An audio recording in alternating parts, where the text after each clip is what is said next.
प्यारे बच्चों नमस्कार। आज की विज्ञान की ऑनलाइन क्लास में आपका स्वागत है।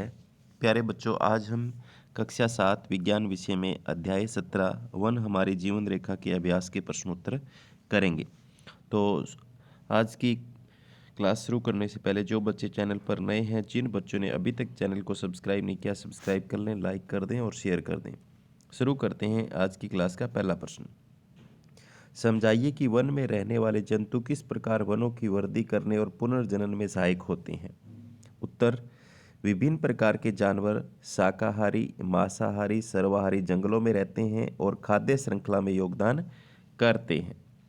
निम्नलिखित गतिविधियों से पता चलता है कि कैसे जानवर वन को बढ़ने और पुनर्जीवित करने में मदद करते हैं। नंबर 1, जानवर जंगल के एक हिस्से से दूसरे हिस्से तक बीजों के फैलाव में मदद करते हैं। यानी जानवरों के शरीर पर जानवरों के जो बीज है वो जब खाते हैं तो उसके पेट में चले जाते हैं और पचने के बाद बीज है वो अपशिष्ट पदार्थ के साथ जमीन में एक जगह से दूसरे जगह पर चले जाते हैं, तो इसलिए वो पुनर्जनन में सहायक हैं। दूसरा है, पशुओं का मलमूत्र उनके मृत शरीर जब मिट्टी में विघटित हो जाते हैं तो पौधों के लिए खाद के रूप में काम करते हैं, तो इससे भी पुनर्जनन होता है, वृद्धि होती है। सूक्ष्म जीव मृत पौधों और पत्तियों को खाद तथा ह्यूमस में परिवर्तित करते हैं, जो पोषक तत्वों से भरपूर होता है। मिट्टी में ह्यूमस पौधे के विकास के लिए आवश्यक खनिज पदार्थ प्रदान करते हैं। तो प्यारे बच्चों, इस प्रकार वन में रहने वाले जंतु वनों की वृद्धि और पुनर्जनन में सहायक है। ये 3 पॉइंट है, आप याद करेंगे। आगे चलते हैं नेक्स्ट प्रश्न नंबर 2 पर। समझाइए कि वन बाढ़ की रोकथाम किस प्रकार करते हैं। तो वन वर्षा जल के प्राकृतिक अवशोषक के रूप में कार्य करता है। तो प्यारे बच्चों, जब बारिश होती है तो बारिश के पानी को अवशोषक के रूप में कार्य करता है पौधा, यानी वन के अंदर बहुत सारे पेड़ पौधे होते हैं। वो जब बारिश का पानी पेड़ों और पौधों की पत्तियों पर गिरता है तो ये सीधे जमीन पर नहीं गिरता, यह धीरे धीरे वन भूमि पर गिरता है और अवशोषित कर लिया जाता है।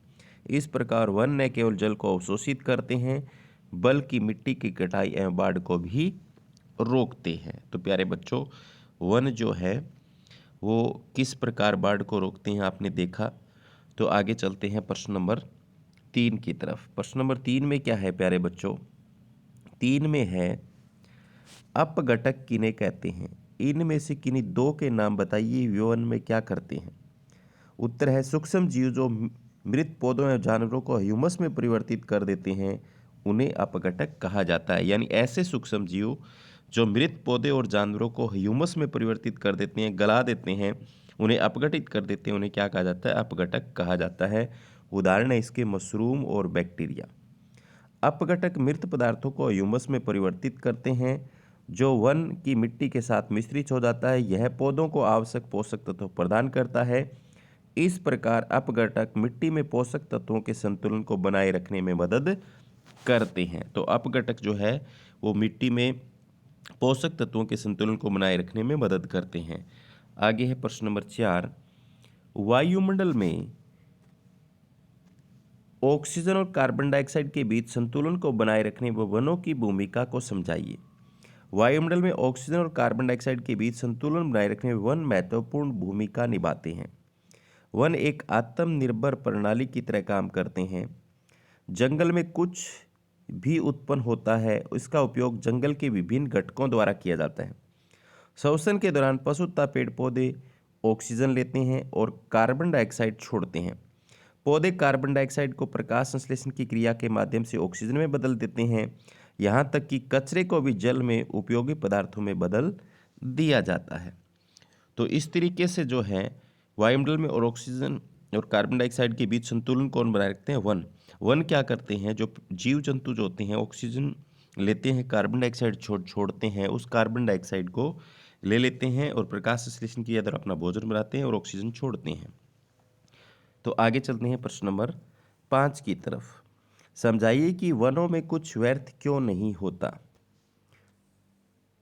उत्तर, वन उत्कृष्ट परिपूर्ण और प्राकृतिक पुनर्जनन कारखाने हैं। सभी जानवर चाहे शाकाहारी मांसाहारी अंततः भोजनों के लिए पौधे पर निर्भर होते हैं। शाकाहारी पौधे और उनके उत्पाद खाते हैं, मांसाहारी शाकाहारी जानवरों को खाते हैं। जानवरों और पौधों के मृत अवशेष सूक्ष्म जीवों द्वारा उपयोग किए जाते हैं और विघटित हो जाते हैं। जंगल में जो कुछ भी उत्पाद उत्पन्न होता है उसका उपयोग अंततः जंगल के विभिन्न घटकों द्वारा किया जाता है। वन खाद्य श्रृंखलाओं का एक जाल बनाए रखते हैं और लगभग सभी पदार्थों का उपयोग नवीनीकरण होता रहता है, इसलिए एक जंगल में कुछ भी बेकार नहीं होता। यानी सभी एक दूसरे पर आश्रित होते हैं, जो कुछ भी पैदा होता है वो एक दूसरे के लिए फायदेमंद होता है, वो उसको अपने भोजन के रूप में ग्रहण करते हैं। आगे है प्रश्न नंबर 6। ऐसे 5 उत्पादों के नाम बताइए जिन्हें हम वनों से प्राप्त करते हैं। तो पहला है फल और सब्जियां प्राप्त करते हैं, लकड़ी प्राप्त करते हैं, तारपीन, रबर का कच्चा उत्पाद, मसाले, रोल, गोंद, दवाई एवं जड़ी बूटियां प्राप्त करते हैं। इसके बाद में प्रश्न नंबर 7 जो है उसमें आपको रिक्त स्थानों की पूर्ति करनी है।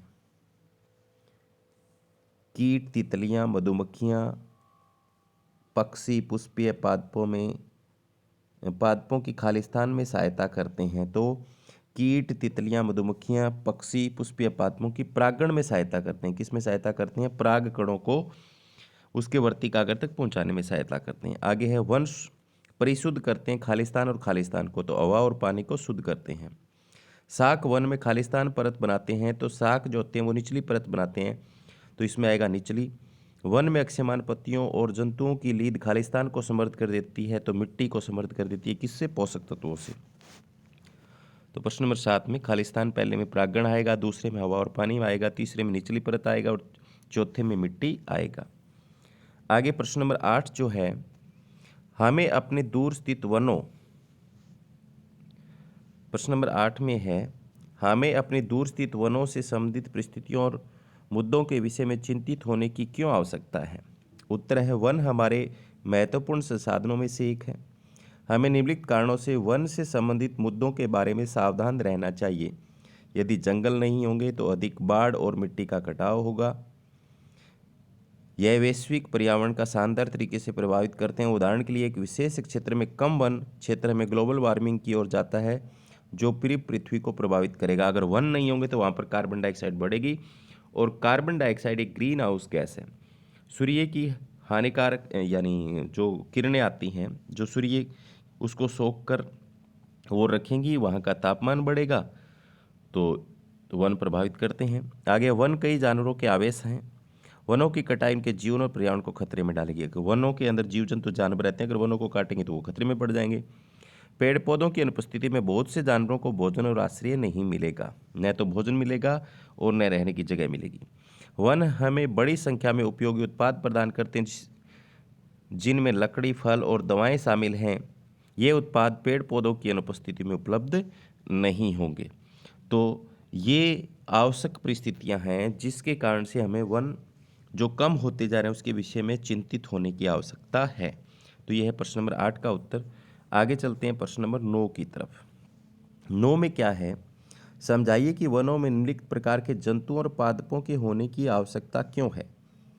जंगलों में रहने वाले जानवरों और पौधों की विविध एक समृद्ध जैव विविधता का निर्माण करती है। जंगल की प्रणाली में विभिन्न जानवर और पौधे अलग अलग भूमिका निभाते हैं। उदाहरण के लिए हरे पौधों को खाने और मांसाहारियों को भोजन देने के लिए शाकाहारी जानवरों की आवश्यकता होती है। इसी तरह मांसाहारियों को भोजन, उनकी आबादी को जांच करने उन्हें मांसाहारी जानवरों की जरूरत होती है। यह जैव विविधता जंगलों को अधिक उत्पादक, स्थिर और लचीला बनाती है। यानी शाकाहारी से मांसाहारी भोजन प्राप्त करते हैं और मांसाहारी से सर्वाहारी। यदि घास नहीं होता तो सभी शाकाहारी जीव मर जाते। यदि मांसाहारी नहीं तो शाकाहारी पौधे खा जाते और भोजन की कमी हो जाती। यदि कोई अपघटक नहीं है तो पौधों और जानवरों को मृत अवशेष पर्यावरण को प्रदूषित करेंगे। ऐसी जैव विविधता के कारण प्रकृति में संतुलन बना रहता है। तो आगे है प्रश्न नंबर 10। प्रश्न नंबर 10 में है 17.15 में चित्रकार चित्र को नामांकित करता है और तीरों द्वारा दिशा दिखाना बोल गया। तीरों पर दिशा को दिखाइए और चित्र बनाइए। निम्नलिखित नामों तथा नामांकित कीजिए। तो यहाँ पर आप चित्र में देख सकते हैं, यहाँ पर देख लो, इसने कर दिया इसको नामांकित। बादल के तीर का निशान लगा दिया है। ऑक्सीजन ये छोड़ते हैं, कार्बन डाइऑक्साइड अंदर लेते हैं, बारिश ये हो रही है, और ये वायुमंडल है, ये मृदा है, ये जंतु हैं, ये पादप हैं, ये अपघटक हैं। तो इस तरीके से इसको तीर के निशानों से आपको दिखाना है। आगे प्रश्न नंबर 11। प्रश्न नंबर 11 में है निम्नलिखित में से कौन सा वन उत्पाद नहीं है? गोंद, प्लाईवुड, सील करने की लाख, कैरोसिन। तो प्यारे बच्चों यहाँ पर कैरोसिन जो है वो वन उत्पाद नहीं है। आगे है प्रश्न नंबर 12। प्रश्न नंबर 12 में है निम्नलिखित में से कौन सा वक्तव्य सही नहीं है? वन मृदा अपरदन को बचाते हैं, वन में पादप और जंतु एक दूसरे पर निर्भर नहीं करते, वन जलवायु और चक्रवात जल चक्र को प्रभावित करते हैं, मृदा वनों की वृद्धि और पुनर्जनन में सहायक होती है। तो यहाँ पर सही नहीं आपको देखना है कौन सा है, तो दूसरा सही नहीं है। वन में पादप और जंतु एक दूसरे पर निर्भर नहीं करते लिखा हुआ है, बल्कि ये निर्भर करते हैं। आगे हैं सूक्ष्म जीवों द्वारा मृत पादपों प्रक्रिया करने से बनने वाले एक उत्पाद का नाम बालू, मशरूम, ह्यूमस, कास्ट। तो क्या बनता है प्यारे बच्चों? ह्यूमस बनता है। क्या बनेगा? ह्यूमस बनेगा। ऑप्शन नंबर जो 4 है वो इसका सही हो जाएगा, ये वाला। ठीक है, तो प्यारे बच्चों ये थे अध्याय 17 वन हमारे जीवन रेखा के अभ्यास के प्रश्नोत्तर। उम्मीद करता हूँ कि आपको समझ में आए होंगे। धन्यवाद।